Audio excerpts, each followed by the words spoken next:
अस्सलाम वालेकुम दोस्तों। हम मुसलमान, हमारी ये दिली ख्वाहिश भी रहती है कि हम उस मुकद्दस सरजमीन जहाँ पर हमारे प्यारे नबी मोहम्मद सल्लल्लाहु अलैहि वसल्लम पैदा हुए और जहाँ से दीन इस्लाम पूरी दुनिया में फैला और जहाँ अल्लाह का मुबारक घर बैतुल्लाह उसकी ज़ियारत नसीब हो और मोहम्मद सल्लल्लाहु अलैहि वसल्लम की मुबारक ज़िंदगी के वाक़यात और सहाबा किराम की ज़िंदगी की वाक़यात पेश आए, उन मकामात को अपनी आंखों से देख सकें।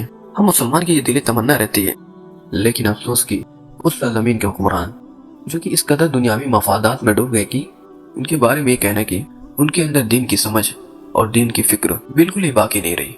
जिस दिन पर उनको चलने और उसकी तालीमात को बरकरार रखने की पूरी कोशिश करने के बजाय उन्होंने उसकी तालीमात को पसे पुश्त डाल दिया और आखिरत की फिक्र से खुद को आज़ाद कर लिया और उस मुकद्दस सरजमीन पर शैतानी अमल को फरोग देने की कोशिश में लग गए। बेहयाई, फहाशी, शराब नोशी, एक एक करके ये सारी बुराइयां वहाँ रूनमा हो रही है। जैसे कि हाल ही में एक खबर, एक आर्टिकल हमारे दरमियान गर्दिश कर रहा है। In a break from tradition, Saudi Arabia is set to open its first liquor store within a few weeks. Shop selling alcohol has opened in Saudi Arabia for the first time in 70 years. 7 दशकों में पहली बार Saudi अरब में alcohol की दुकानें खुलने जा रही हैं। दहाइयों के बाद सऊदी अरब में शराब की दुकान खोलने का मंसूबा तैयार। बड़ी अफसोसनाक है उस मुकद्दस सरजमीन के लिए 70 सालों में पहली बार हो रहा है कि सऊदी अरबिया की कैपिटल रियाद में फर्स्ट अल्कोहल स्टोर खोलने की इजाजत दे दी गई है, जो कि बताया जा रहा है कि ये सिर्फ नॉन मुस्लिम डिप्लोमेट के लिए होगा। ये एक खुसूसी प्रोसीजर के तहत, लेकिन ये उन हुक्मरानों की सोची समझी चालें हैं जो कि धीरे धीरे वेस्टर्न कल्चर को यानी मगरिबी तहजीब को पूरी तरह से एक एक करके उस मुकद्दस सरजमीन को रंगने की कोशिश में लगे हुए हैं। दुनियावी मफाद के लिए concert, fashion shows, vulgar beaches, ये सब कुछ एडॉप्ट किया हुआ है वेस्टर्न कल्चर से, जो कि इस्लाम की सबसे बड़ी दुश्मन है, जिससे ये पूरी तरह से मुतासिर है। ऐसा मैं नहीं कह रहा हूँ, बल्कि खुद उनका कहना है। أنا أعتقد أن أوروبا الجديدة هي الشرق الأوسط.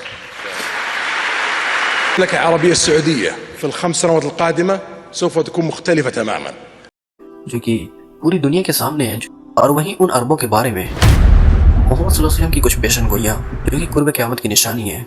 जैसे कि सहीह बुखारी किताबुल ईमान हदीस नंबर 50 में अल्लाह के रसूल सल्लल्लाहु अलैहि वसल्लम ने फरमाया, जब ये सियाह ऊँटों के चरवाहे ऊंची ऊंची इमारतों के बनाने में एक दूसरे से कम्पीट करने लगे, एक दूसरे से मुकाबला करने लगे, तब समझ लेना कि क़यामत करीब है।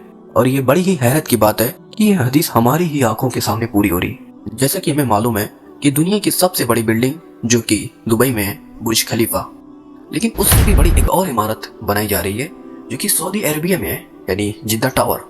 इसके अलावा एक और प्रोजेक्ट है जो कि 2 किलोमीटर लंबा होगा, यानी कि कांस्टेंट कंपटीशन चल रहा है इनके दरमियान। अब ये बातें 1400 साल पहले कौन सोच सकता था, जहाँ पर इन रेगिस्तानों में।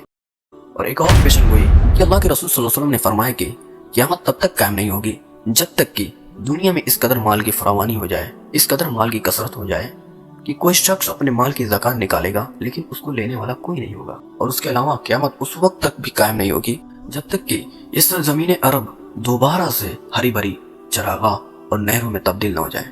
यह भी एक हैरान कुन पेशन गोई है मोहम्मद सल्लल्लाहु अलैहि वसल्लम की। जैसे कि अरब की सरजमीन रेगिस्तान और शटियल थी, लेकिन हाल ही में हैवी रेन की वजह से, यानी जबरदस्त बारिश की वजह से दोबारा से हरी भरी एक चरागाह में तब्दील हो गई और मुसलसल होती चली जा रही है।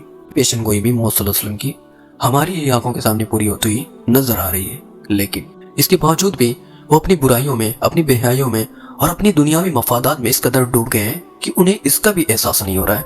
एक और मुकामत पर सहीह बुखारी की हदीस है जहाँ पर अल्लाह के रसूल सल्लल्लाहु अलैहि वसल्लम ने फरमाया, वैलुल लिल अरब, हलाकत अरबों के लिए उन बुराइयों की वजह से। ये सारी पेशन गोइयाँ पूरी होने के बावजूद अरबों की आंखें नहीं खुल रही है। वो इस कदर दुनियावी मफाद में डूब गए हैं कि आखिरत की फिक्र से खुद को आज़ाद कर लिया। उनके अलावा हमें भी इन सारी हदीस को सामने रखकर हमें अपने ईमान और हमें अपनी आखिरत की फिक्र करनी चाहिए। अगर उनको इस चीज़ का एहसास नहीं हो रहा है तो हमें इस चीज़ का एहसास करना चाहिए। तो आज के लिए बस इतना, इंशाअल्लाह फिर मिलते हैं अगली वीडियो में। जज़ाकल्लाह।